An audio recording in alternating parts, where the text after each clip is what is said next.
versus a thought leader.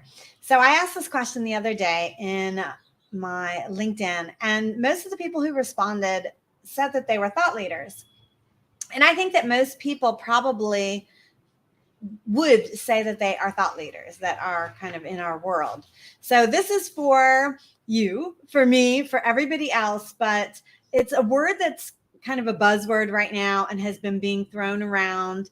And I just wanted to dive in a little bit and clarify for myself and maybe for you what I think the differences are between an expert and a thought leader.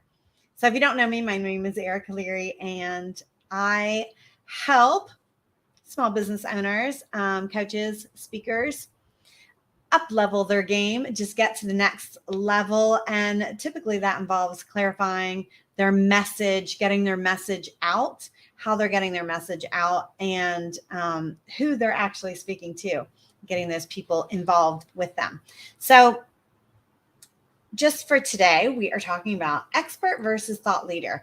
And I wanted to go over a couple of the different things. So an expert, I think, is kind of obvious, but you've also heard it called subject matter expert. So in the educational world, and I come from the educational world, I have a master's in education. And from that world, subject matter expert is kind of a normal word. But in our world, maybe not so much, but I've seen it a lot, SME. So if you've ever seen that, maybe you didn't know what it was. That's what it is, subject matter expert. And it is you. It is anybody who has a certain level of expertise. So let me explain what I think that means. That means somebody who has studied a subject, somebody who, for example, I have a master's degree in education. I would probably be considered a subject matter expert in education for that and various other reasons. But marketing, I've studied marketing for over 15 years. I have a degree in marketing. There's a million other reasons why. But expert would be your degrees, your certificates, what you study, what you've learned. So if you go to a lot of conferences, I have never, ever, ever kept track of this before. And I think I'm going to start. Sorry, I live in a city.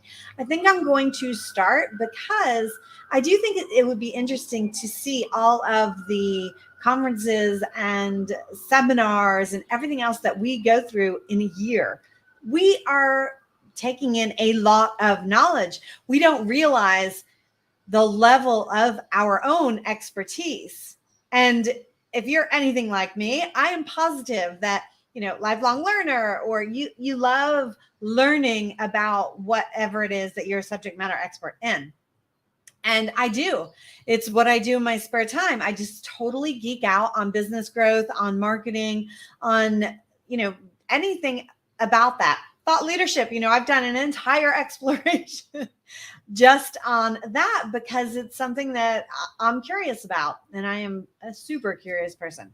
So subject matter expert, I think, is the first thing, the first level. And I don't know if you saw the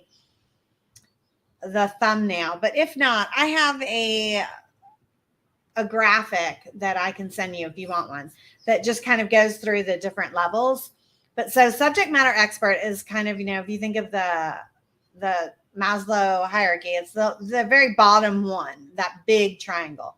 So everybody in our space has accomplished at least that level because they're talking about it, right?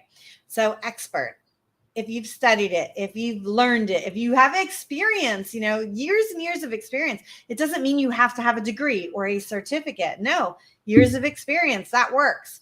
So however you get your knowledge, it just means that you are now an expert in whatever it is that you've studied, and that you can go on to teach that to somebody else.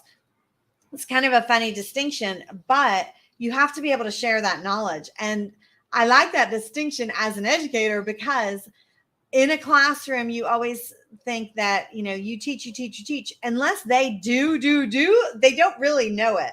There's a big difference between learning something and knowing something. And so I think when you're a subject matter expert, you know it. And at that level, that means you've learned all you can learn, maybe not all you can learn, but you've learned up to a certain degree. And now you can teach it to somebody else, or you can show or demonstrate, share with somebody else. So that's that first level, subject matter expert. The second level, I would say, is personal brand. So this is the next thing that we all want to do, is build our personal brand. And just so you know, so I'm talking about the levels getting you to thought leader. So if it wasn't clear, which I know I did not make it clear, the very first level is expert. But there are levels above that to get you to that thought leader level. So if you are a subject matter expert, there's still other things that come after that to make you a thought leader. So, subject matter expert. Next one, personal brand. If you're working on your personal brand, if you're a coach, a speaker, more than likely you are. You have a personal brand. That means you're on all of the social media. You probably have a website. You go live. You have videos. A personal brand is personal. So it needs to include you, right? This is you sharing your story, your values, your talents, your expertise, your knowledge, sharing your expert knowledge.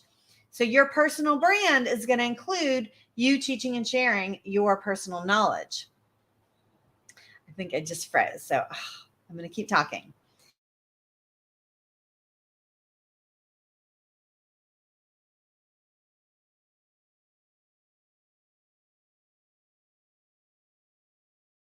Just 1 second.